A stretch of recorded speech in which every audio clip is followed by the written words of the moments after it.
Mesdames et messieurs, une fois encore, bonsoir. Le week-end écoulé, le samedi 6 avril notamment, le chef de l'État, le président Patrice Athanas Guillaume Talon, a bouclé ses 3 ans à la tête de notre pays, le Bénin. Un jour anniversaire qui pratiquement s'est noyé dans l'impasse politique que traverse notre pays. Les citoyens, en particulier l'élite béninoise, depuis ce samedi, ne tarient pas de mots pour apprécier le bilan du chef de l'État au cours de ces 3 dernières années. C'est dans ce contexte marqué par l'entroi du chef de l'État, mais aussi et surtout par l'impasse politique engendrée par les prochaines législatives que le professeur Victor Prudent Tokpanou a pris son stylo pour s'adresser au chef de l'État. Une lettre ouverte au chef de l'État par voie de presse. Une lettre qui fait un bilan sommaire des 3 ans du chef de l'État à la Marina avant de revenir sur l'impasse politique actuelle dans le pays. Et nous décryptons ce soir cette lettre du professeur Victor Tokpanou. Je reste avec vous, Joël Tchoubé, avant d'aborder le contenu de cette lettre. Une lettre ouverte au chef de l'État par voie de presse. Est-ce la voie idéale si on a envie véritablement de faire bouger les lignes? Je voudrais commencer par faire reconnaître que, pour ne pas dire pas faire remarquer que le profil de l'homme qui est aujourd'hui donc l'auteur de cette lettre-là, vous savez quand même tout le sens et puis tout le symbole que nous pourrons y mettre quand on évoque le nom du professeur Victor Prudent Tokpanou. Il n'est plus, ce n'est pas un poids plume, c'est un dinosaure sur la scène intellectuelle, sur la scène politique, pourquoi pas. Et sur la forme de l'initiative, quand vous lisez sa lettre, il a d'abord expliqué quand même tout au moins qu'il a pris conseil avant de se lancer, de se jeter donc à l'eau. Il a pris conseil auprès donc d'amis, averti également de la question, leader d'opinion, sur cette initiative-là qui devrait l'amener à s'adresser au chef de l'État à l'occasion de ce 3e anniversaire de sa prise de pouvoir. Qu'on l'a déconseillé, mais que, nonobstant donc ces conseils qui l'amèneraient à abandonner son projet, son entreprise, il a quand même bravé les intempéries pour aller s'adresser au chef de l'État. Maintenant, est-ce que sur la forme, on pourrait trouver à dire, je pourrais dire simplement que chacun est libre de choisir le modèle suivant lequel il est appelé à s'adresser au chef de l'État. Parce que, vous savez, nous sommes dans un pays, encore une fois, je continue de croire que nous sommes toujours dans un pays de démocratie plurielle, où le droit d'expression pluriel est garanti, est consacré et conféré donc aux citoyens. Il a choisi de s'adresser au chef de l'État, certainement par voie de presse, pour s'assurer que le chef de l'État aura forcément l'information. Parce que le piège des circuits... Par voie de presse... oui, par voie de... C'est une lettre ouverte, donc qui aura le mérite certainement d'être facilement appréhendée par les services, les soins du chef de l'État, les services compétents qui travaillent au Palais de la République, sa cellule de communication. C'est une lettre ouverte qui, en même temps, a le mérite d'être ventilée sur les réseaux sociaux. Et vous et moi, nous avons donc eu l'occasion de saisir cette lettre ouverte-là. Qui vous souviennent que la même démarche, pratiquement, avait été observée par le professeur Joël Aïvor au temps fort de la crise liée au vote des lois drones, pour reprendre son expression, au vote des lois chrysogènes, les 2 lois, charte des partis politiques et puis le code électoral. En son temps, voilà un intellectuel également qui a adressé une lettre au président de l'Assemblée nationale. Nous avons eu cette lettre également. Donc, c'est parce que justement, les services administratifs qui entourent nos autorités, notamment au plus haut sommet de l'État,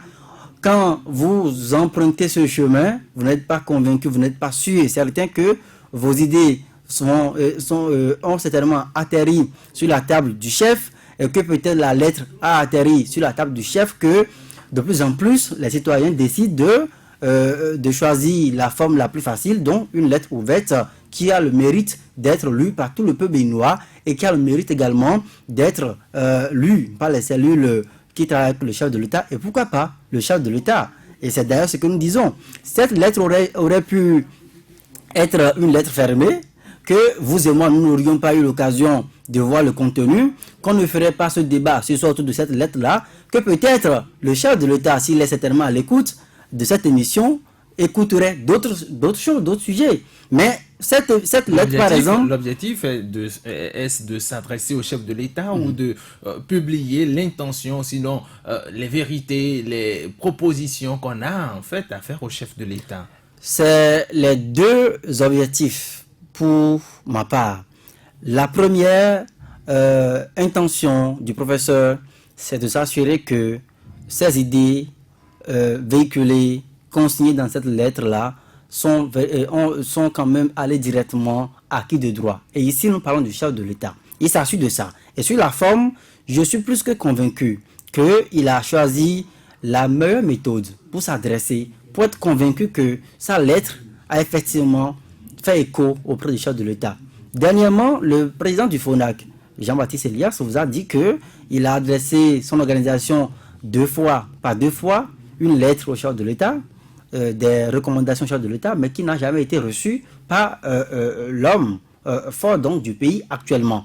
Et qu'il voyait quand même, il soupçonnait les services compétents du palais qui doivent traiter ces demandes-là de ne pas avoir fait leur travail à temps. Donc, quand je vois un peu cet argumentaire, je dis sur la forme, cette méthode aura le mérite de ce que les idées du professeur atteindraient donc réellement le chef de l'État. Maintenant, sur le deuxième volet, c'est-à-dire que le contenu de la lettre également, au lieu d'être un contenu clos, au lieu d'être un message fermé uniquement réservé au chef de l'État, et comme ça concerne la vie de tout le monde, ça concerne la vie du pays, ça concerne le mode donc de gouvernance, il a rendu public également la lettre, puisque c'est une lettre ouverte, et chacun de nous avons eu l'occasion de lire cette lettre-là, et chaque Béninois pourra se faire sa religion sur la gouvernance actuelle, pourra se faire sa religion sur le pouvoir de Patrice Talon,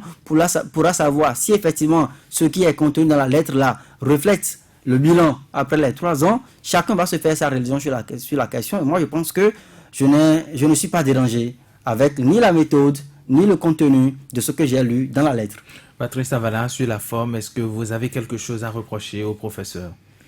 Et je pense que le professeur Victor Tokpanon n'avait que ce canal pour s'adresser au chef de l'État, pour que ce dernier puisse être au courant, informé donc des intentions réelles du professeur au sujet de sa gouvernance, surtout dans cette crise électorale que nous traversons, que beaucoup ne sont pas encore prêts à reconnaître, parce que si nous voyons l'allure que prennent les choses, je pense que sur la vie, je pense que beaucoup ont des interprétations diverses par rapport à la situation que nous vivons dans le pays. Et en choisissant de s'adresser sous cette forme au chef de l'État, je pense quand même que le professeur Victor Tokpanon a choisi la bonne voie de mon point de vue. Parce que non seulement le chef de l'État, ancien ministre, il est professeur également à l'université d'Abomey-Calavi, il a dû mûrir les réflexions, comment pourrais-je faire pour que ce que je ressens pour mon pays puisse aller à la bonne direction. Lorsqu'on sait qu'au niveau de la présidence de la République, ceux qui entourent le chef de l'État peuvent de leur propre chef choisir de faire main basse sur ces genres de courriers qui sont adressés au chef de l'État.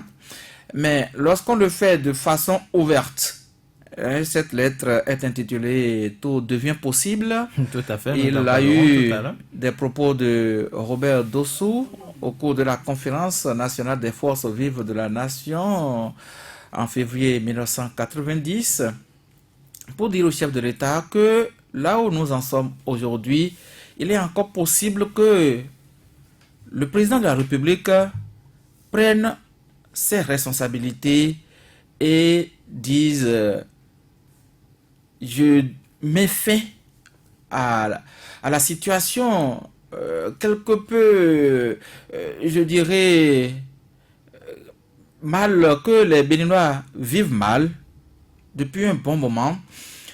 Vous n'êtes pas sans savoir que au temps fort de cette crise, la semaine dernière par exemple, dans tout le pays, il y a ces engins qui ont traversé les villes, les principales villes de notre pays, notamment Cotonou et Porto-Novo.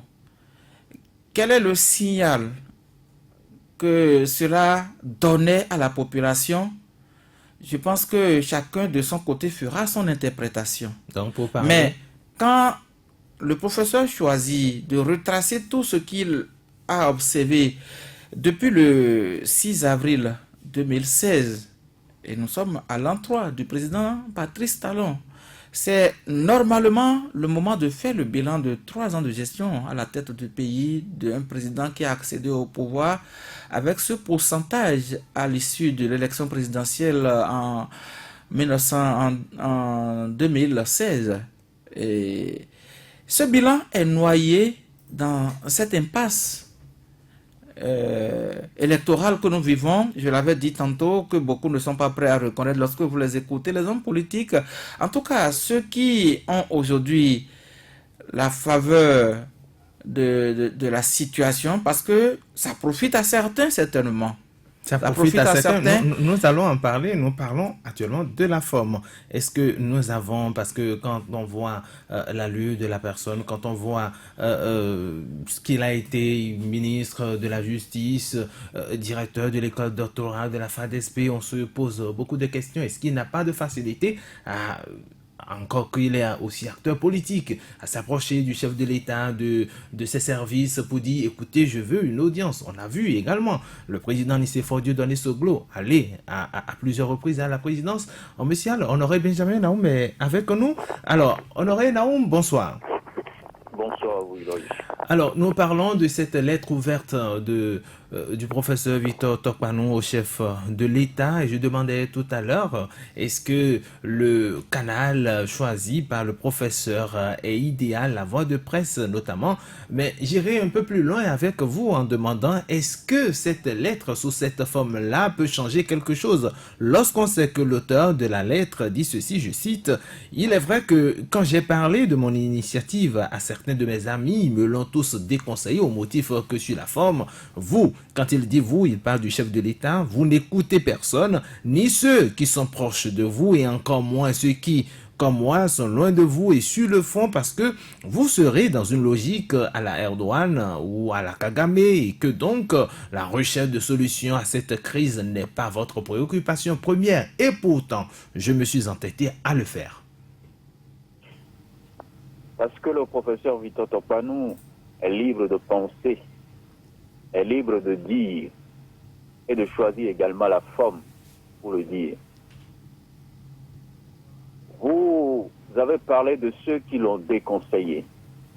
Eux aussi, ils sont libres de penser de la sorte que cette lettre-là ne pourrait pas apporter une modification dans la gouvernance politique de notre pays en cette veille électorale. Alors moi, je veux vous dire que le seul mérite de cette lettre ouverte, c'est que le ministre Victor Tokpanou, enseignant, professeur d'université, le seul mérite de sa lettre ouverte, c'est juste informer la communauté de ce que le dénouement de cette affaire,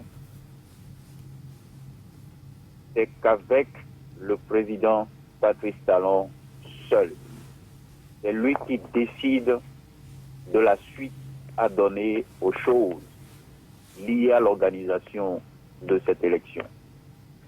Parce que vous avez compris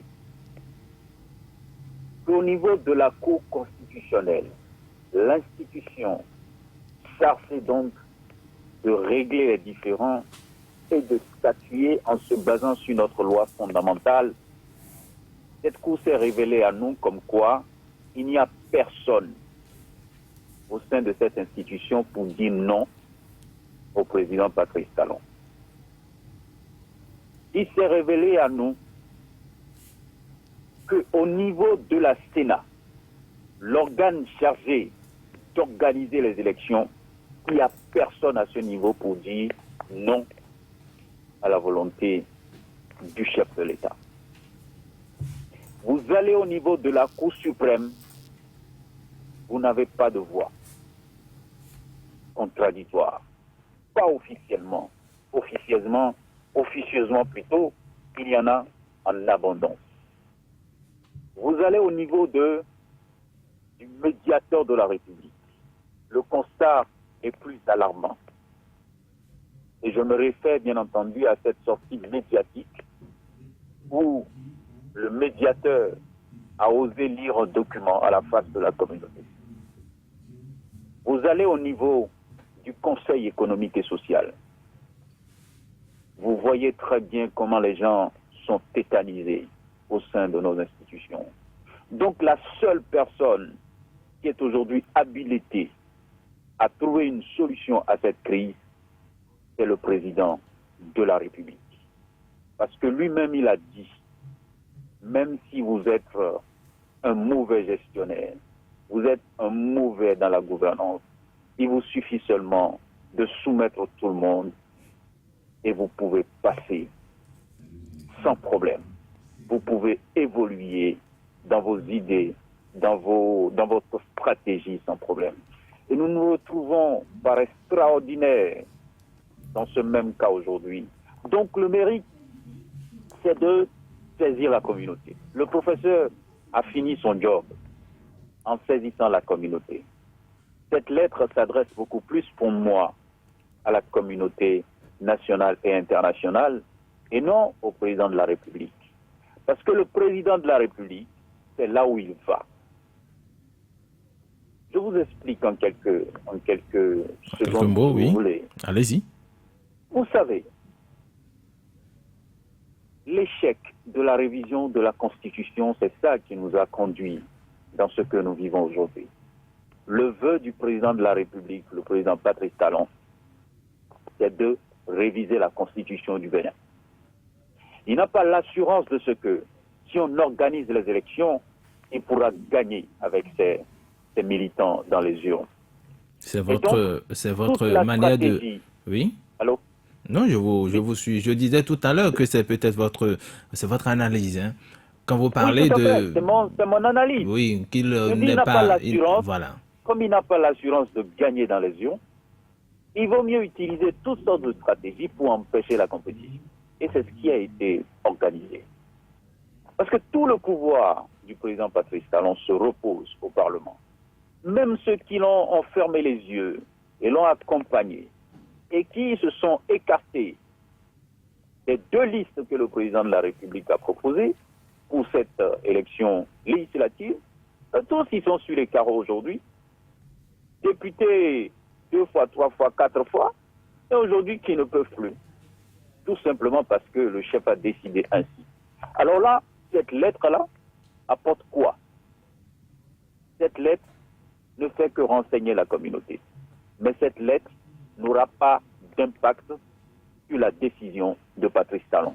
Donc le professeur a joué son rôle pour dire, moi j'ai montré le chemin, j'ai montré la voie, et en son temps, quand on sera donc dans une situation compliquée et ingérable, au moins lui va dire, j'ai joué ma partition en dehors de ceux qui ont choisi le silence ou l'accompagnement aveugle. Moi j'ai dit non. Mon apport, c'est bien sûr la lettre qui dit que le chef de l'État a la solution. Maintenant, est-ce que ça va permettre au chef de l'État d'agir? Moi j'en doute. D'accord. Cette lettre ne fera pas grand-chose dans l'option du président Patrice Talon. Cette lettre ne fera certainement pas grand-chose, hein, Joël Tchogwe, et pourtant, la lettre est intitulée « Tout devient possible ». Je pense que cette lettre, est-ce que cette lettre aura d'impact sur la décision du chef de l'État ou pas? Les jours et les heures à venir vont plus nous édifier, parce qu'encore une fois, même si par ces temps qui courent, il est difficile de continuer par faire foi en la personne de Patrice Talon, parce qu'il y a beaucoup d'actes qui se sont succédés et à l'aune desquels, par exemple, il est difficile pour moi, citoyen, en tout cas pour moi, citoyen, de continuer par faire foi. au président de la République. Mais je reste encore dans l'optimisme, je reste encore optimiste.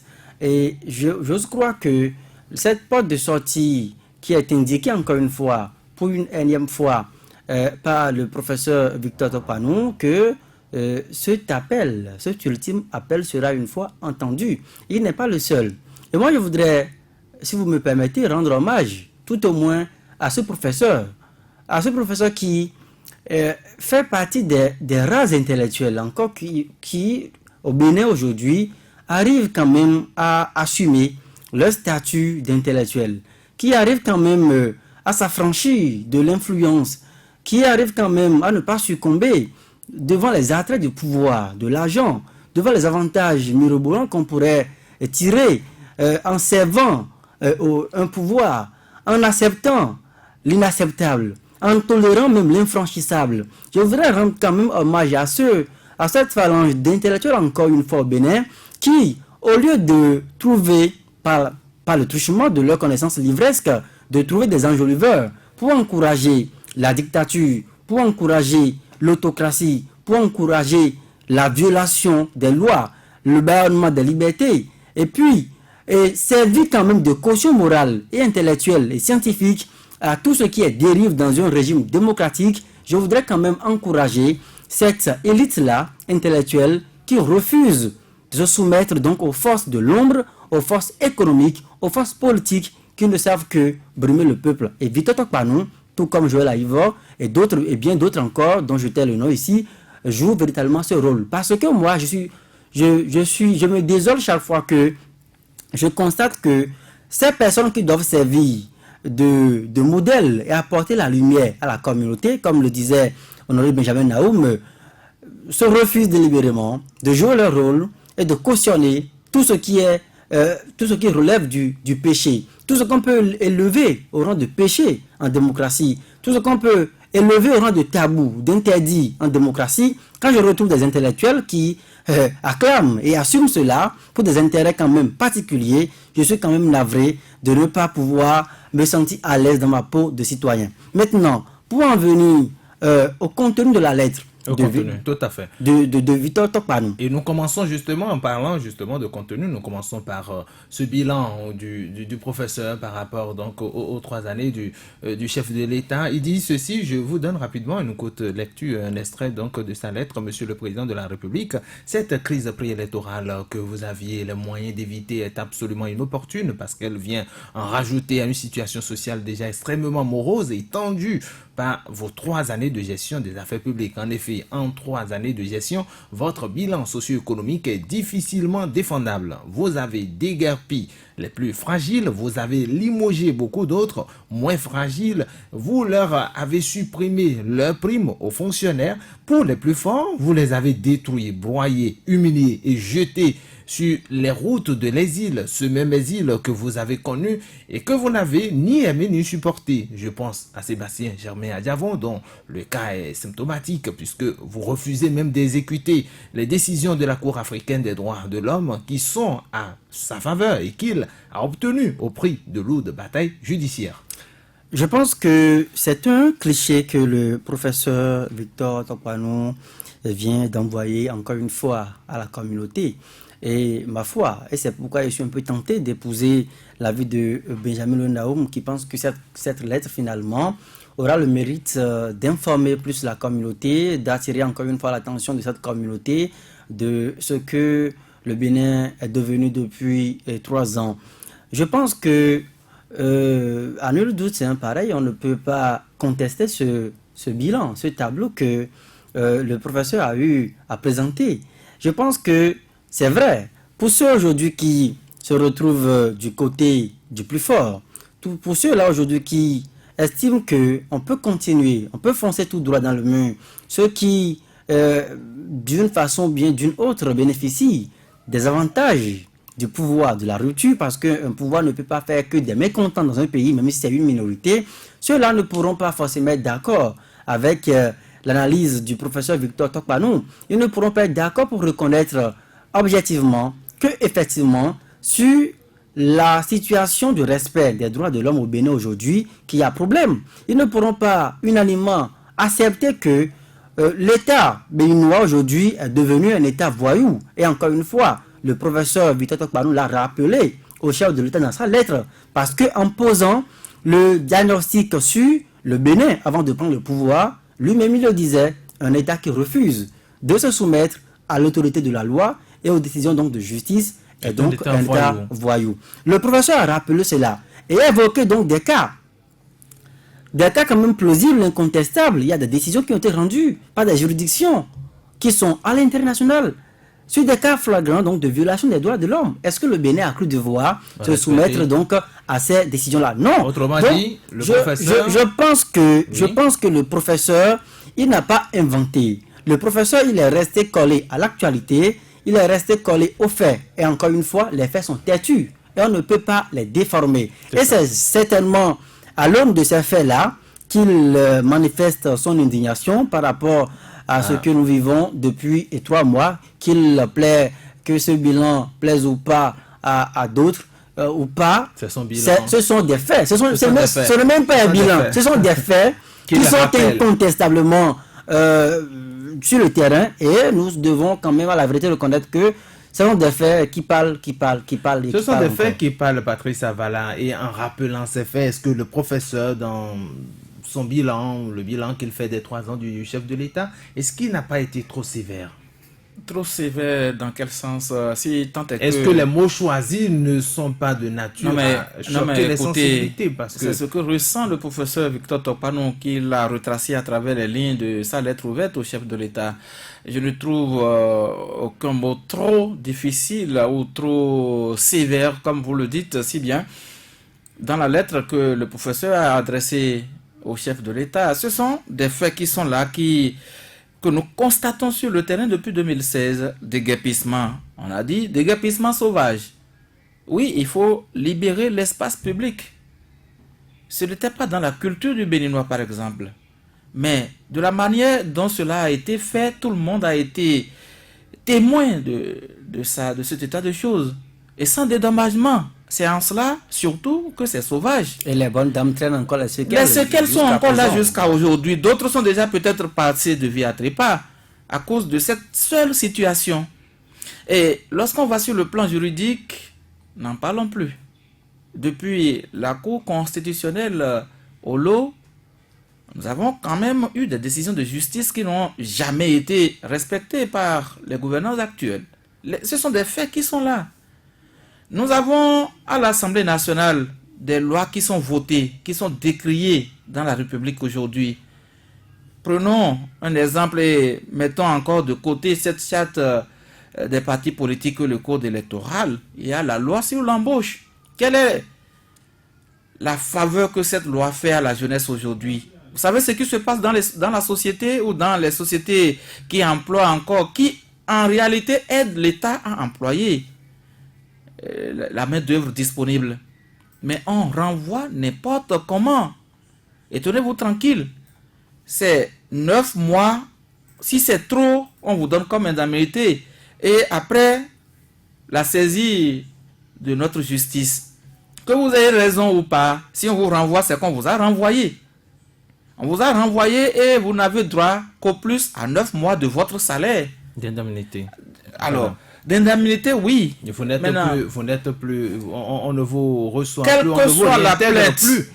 Quelle que soit la plainte que vous déposez, je ne sais devant quelle juridiction, vous n'avez droit qu'à 9 mois d'indemnité qui représentent votre salaire. Voilà. Même si vous avez raison, on ne vous réintègre plus. Vous n'avez plus la chance d'être réintégré. On vous a renvoyé, point, c'est tout. Et pour quelle que soit la faute, les tracasseries judiciaires et tout. Aujourd'hui, on donne 9 mois simplement. Et vous renvoie avec en même temps les 9 mois qui accompagnent. Non, inutile d'aller devant la justice parce que là-bas, même si vous avez raison, c'est que vous êtes parti une fois pour toutes. Comment vous pouvez avoir de ces genres de tests, de lois et dire que le professeur a choisi des mots sévères, des mots durs pour caricaturer ce que nous vivons dans le pays? Moi, je trouve que sa lettre est claire, dans un français aussi facile, pour être plus accessible à tous les trouvez que- Béninois. Et je pense que pour celui qui a lu cette lettre de bout en bout, doit pouvoir comprendre que s'il vit au Bénin, que Il doit pouvoir se reconnaître le dedans. professeur n'a rien inventé. Il n'a rien inventé. Il n'a fait que peindre la situation que nous vivons depuis 2016. Et il ne s'est pas arrêté là. Il a trouvé des pistes de solutions pour que nous puissions quitter cette situation d'impasse électorale que nous vivons aujourd'hui, que les gens ne veulent pas voir. Bon, peut-être que la paille est sur les yeux de certains qui ne voient pas ce qui se passe aujourd'hui, mais résolument, nous tournons vers le 28 avril prochain. Je ne vous arrête pas, Il y mais... a Honoré Benjamin Naoum qui est avec Si vous me nous. permettez, je ne Oui. vous arrête pas, mais quand vous parlez de mots sévères, je voudrais vous inviter à faire un retour et puis à consulter des écrits de ce même professeur sous des régimes. Vous voulez dire que passés. ici il est Non, un il peu- a été même tendre. Tendre, Il a n'est-ce été pas? même tendre. Je Alors- pense qu'il faut pouvoir le reconnaître encore une fois que c'est parce que la lettre s'adressait à un au public, chef de l'État. au chef de ou l'État du et moins, encore à un public plus large Tout à fait. qu'il a choisi à dessein des mots un peu plus dilués pour s'adresser quand même de façon amicale au chef de l'État. Alors, Honoré Benjamin Naoum, quelle lecture faites-vous alors de l'analyse du professeur Victor Tokpanou des 3 ans du chef de l'État à la Marina? Je pense qu'il n'a fait que rappeler ce que nous savions tous. Et c'est pourquoi je dis, et j'insiste là-dessus, c'est beaucoup plus une lettre à la communauté et non une lettre au président Patrice Talon. Parce qu'effectivement, il est important pour un enseignant qu'il est de raviver les choses dans la mémoire. Parce que on a tendance à dire souvent que le peuple est amnésique, que le peuple oublie vite. Donc, lui, en tant qu'enseignant et de façon pédagogique, il a choisi donc de rappeler les faits. Parce que vous savez, moi j'ai eu l'opportunité d'écrire une petite lettre, une toute petite lettre au président Patrice Talon, dans le cadre des brouillages de fréquence de Soleil FM. Tout à fait. Dans ce cadre-là, j'ai envoyé une petite lettre. Et pour ma part, si quelqu'un doit écrire au président Patrice Talon, j'invite la personne à écrire sur une feuille, une page, pas plus. Même si vous voulez, en 20 ou 50 mots au plus.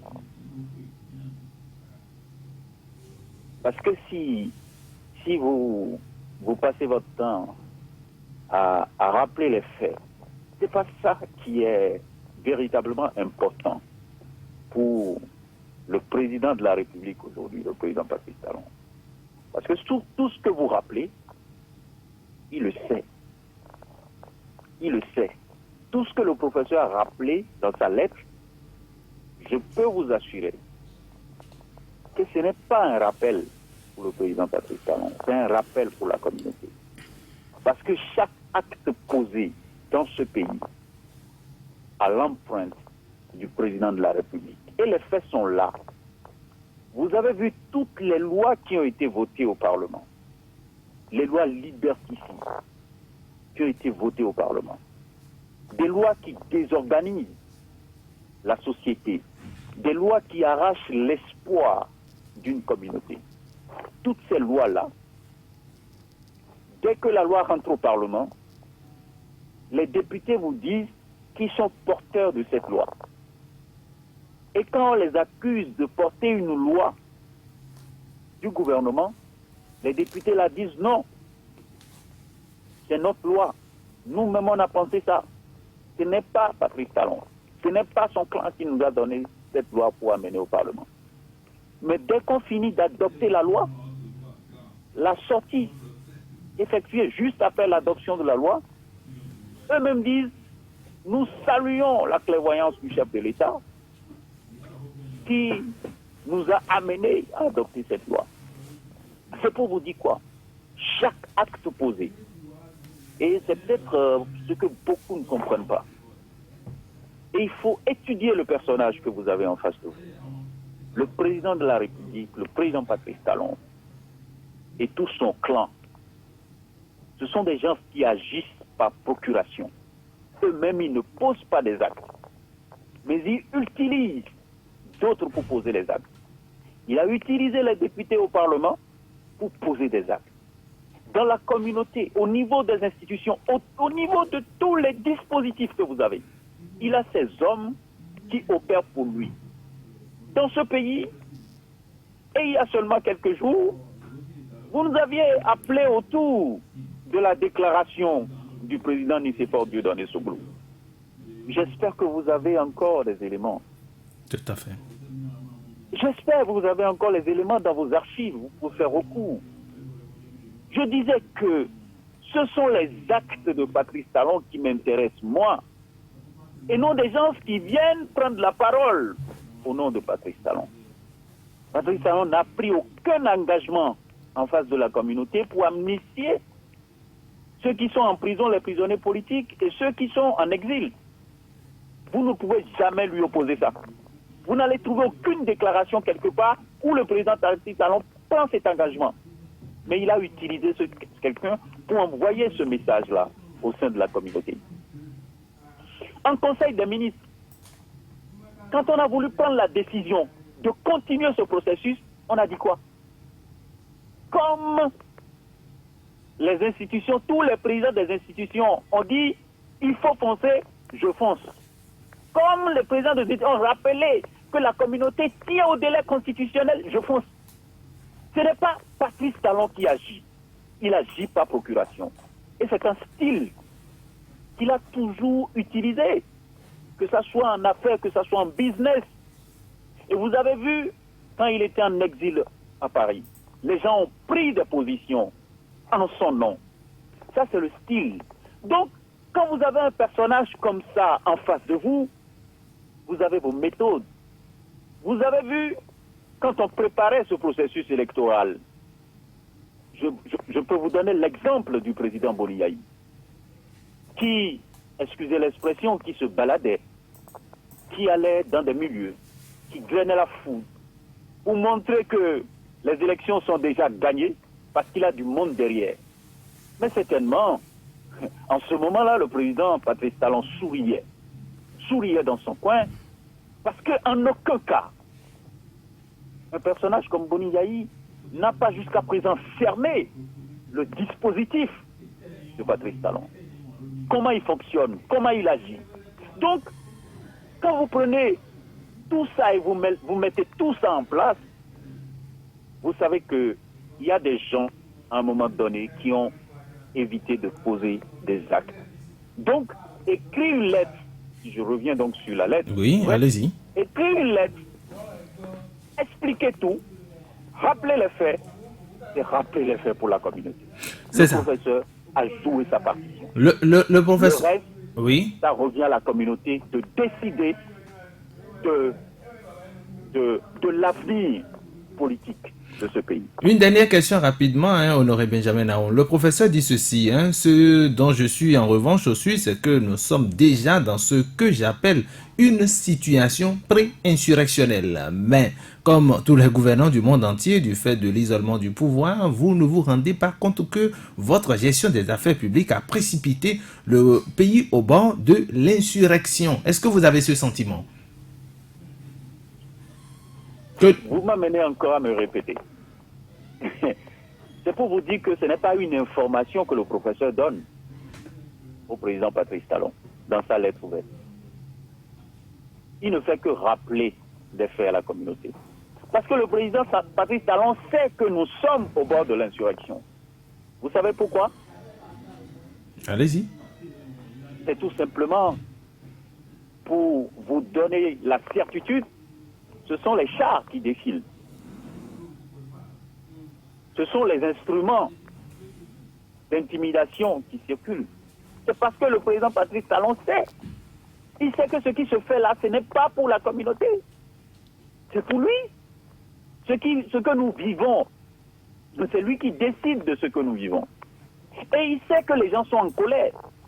Mais ce que vous ignorez, c'est quoi? Les gens sont plus en colère dans le camp de Patrice Talon que même les opposants. Je vous dis, les gens, les citoyens béninois qui ont affiché et qui continuent d'afficher leur appartenance au Bénin révélé, à la rupture, au nouveau départ, ils sont plus en colère que ceux qui sont au niveau de l'opposition. Parce qu'ils n'ont jamais vu, ils n'ont jamais imaginé un seul instant que le Bénin serait en train de vivre une expérience pareille. Comment vous pouvez imaginer ça? Que nous sommes dans un pays où on bloque les gens d'aller aux élections.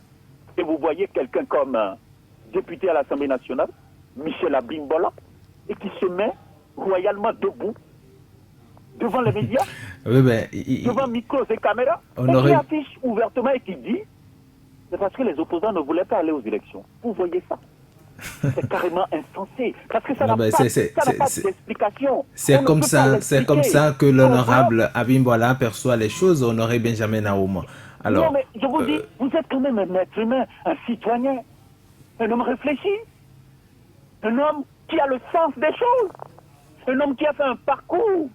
On parle quand même de Michel Abimbola, qui dit à la face à la communauté internationale, non, nous avons des opposants qui ne voulaient pas aller aux élections. Comment on peut dire ça? Alors, d'accord. Honoré Benjamin Naoum, je reviens ici rapidement retrouver Joël Tchogbe. Joël Tchogbe, vous avez vu toute la déception du professeur Victor Tokpanou. Il est carrément revenu sur le fait que les députés à l'Assemblée nationale pouvaient trouver la solution, mais le chef de l'État également pouvait à lui seul décanter la situation. Le chef de l'État ne l'a pas fait. Et puis voilà, aujourd'hui, il trouve que nous sommes au bord de l'insurrection. C'est vrai que le professeur Victor Tokpanou, dans sa théorie, il a parlé donc d'un seuil de tolérance. Avant lui, moi, je parlais déjà d'un seuil critique de maturité de la frustration. C'est-à-dire que lorsque la colère du peuple est contenue, lorsque les personnes n'ont plus la liberté donc de s'exprimer, il y a quand même un niveau de maturation, un seuil critique de maturation. Si la frustration des gens, l'assemblage des frustrations, quand même, quand cet assemblage il a atteint ce seuil critique de maturation, il n'y a rien à faire. Nous tombons dans l'insurrection. Et actuellement, tous les voyants sont au rouge. Et tous les indicateurs prouvent que nous sommes au bord de l'insurrection, donc nous sommes dans une situation pré-insurrectionnelle. Je suis parfaitement d'avis avec le professeur. D'ailleurs, je prenais donc du plaisir à lire la lettre quand je suis tombé dans cette portion de son raisonnement quand je dis, finalement, il y a quelqu'un également dans le pays qui, tout comme d'autres personnes, nous partageons finalement les mêmes visions, les mêmes lectures de la situation actuelle.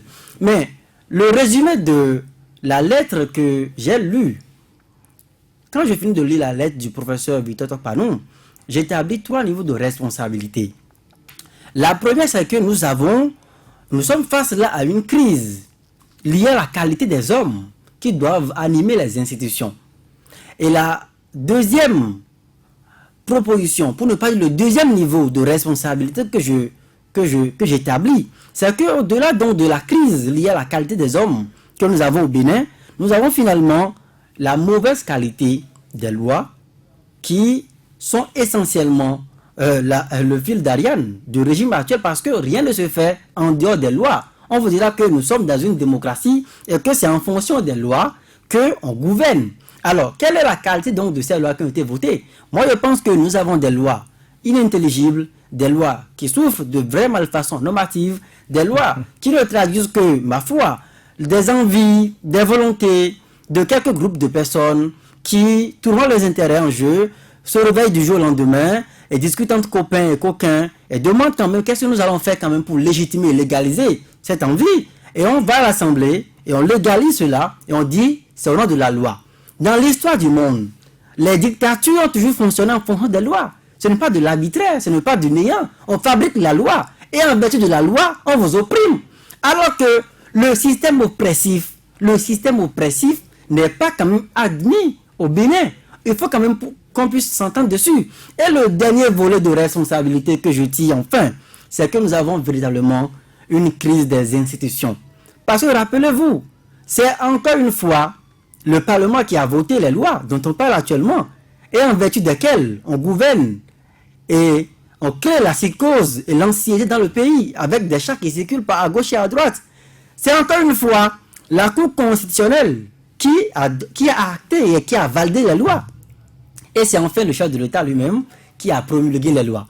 Donc, au-delà de tout, et ma foi, ce qui me conforte dans cette position, c'est que quand finalement, et rassurez-vous, en 2018, si mes souvenirs sont bons, le chef de l'État lui-même a évoqué un concept qu'il a baptisé la convergence institutionnelle. C'est-à-dire un concept suivant lequel les institutions devaient quand même fonctionner en toute harmonie. Et la conférence qui a été convoquée dernièrement, le 1er avril, où on réunit les présidents des institutions pour finalement décider de continuer le processus électoral, est un symbole, l'expression même de cette convergence institutionnelle. Mais qui en démocratie est nuisible, qui en démocratie est vénin, qui en démocratie ne pressent rien de bon. Et finalement, à quoi nous assistons? Nous avons l'alignement des institutions au Bénin. Et comme je me plais depuis quelques jours à le dire, oui, en démocratie, lorsque le pouvoir authentique du peuple est confisqué dans l'espace institutionnel, nous tombons dans la perversion de la démocratie et nous tombons donc là dans le vol du pouvoir dans les mains du peuple. Et encore une fois, il faut que nos concitoyens puissent le savoir, en démocratie, l'institution, qu'elle soit chef de l'État, qu'elle soit exécutif, qu'elle soit parlement, qu'elle soit cour constitutionnelle, tout type d'institution n'a pas priorité, n'a pas primauté sur le pouvoir authentique et souverain du peuple. C'est ça. Patrice Avala, le chef de l'État aujourd'hui, certainement a déjà reçu la lettre. Qu'est-ce que vous attendez du chef de l'État? Qu'est-ce que j'attends du chef de l'État? Plus rien, on ne peut, alors à l'étape actuelle des choses, on ne peut plus rien, un peu comme le disait tout à l'heure Honoré Benjamin Nahon, comme quoi le chef de l'État, c'est là où il va. Et c'est bien évidemment ça. C'est bien évidemment cela parce que c'est le chef de l'État qui a pris l'initiative, peut-être, de mettre sur pied, de mandater le président de l'Assemblée nationale d'aller rechercher le consensus pour des élections inclusives. C'est le chef de l'État qui a rencontré l'un des anciens présidents de la République avec qui il a eu des entretiens. C'est le chef de l'État, le président Patrice Talon, qui s'est entretenu avec les délégations étrangères qui sont venues au Bénin pour s'enquérir de la situation que vivent les Béninois. C'est encore le chef de l'État, en sa présence, en tant que président du Conseil des ministres, président de la République, qui, en sa présence donc, la décision a été prise de continuer le processus électoral se basant sur cette rencontre que moi, je tentais d'appeler, lorsque je lisais les informations dans les réseaux sociaux, comme un poisson d'avril, alors que ce n'était pas un. Nous étions le 1er avril, le lundi 1er avril, quand les présidents d'institutions de la République ont eu cette rencontre avec le président Patrice Talon, et nous avons vu, comme tout le monde, sur les écrans de nos télévisions, le médiateur de la République. On a dit président d'institutions de la République élargi. Et c'est celui à qui c'est élargi cette instance qui a pris la parole au nom des autres qui n'étaient pas là et qui a tenu ce discours qui aurait motivé le président de la République et le Conseil des ministres à s'engager résolument sur la voie de ces législatives du 28 avril prochain. Et donc, si je prends toutes ces considérations, je pourrais dire que c'est le contraire qui va m'étonner.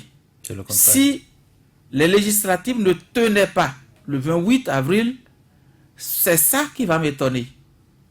Parce que je sais, sais que le chemin qu'on a emprunté, mais le chemin que nous empruntons, on a fait le tirage au sort aujourd'hui au niveau de la haute autorité de l'audiovisuel et de la communication. Vous me direz que cette institution a joué sa partition, n'est-ce pas? Naturellement. Mais dans la droite ligne de cette date du 28 avril prochain.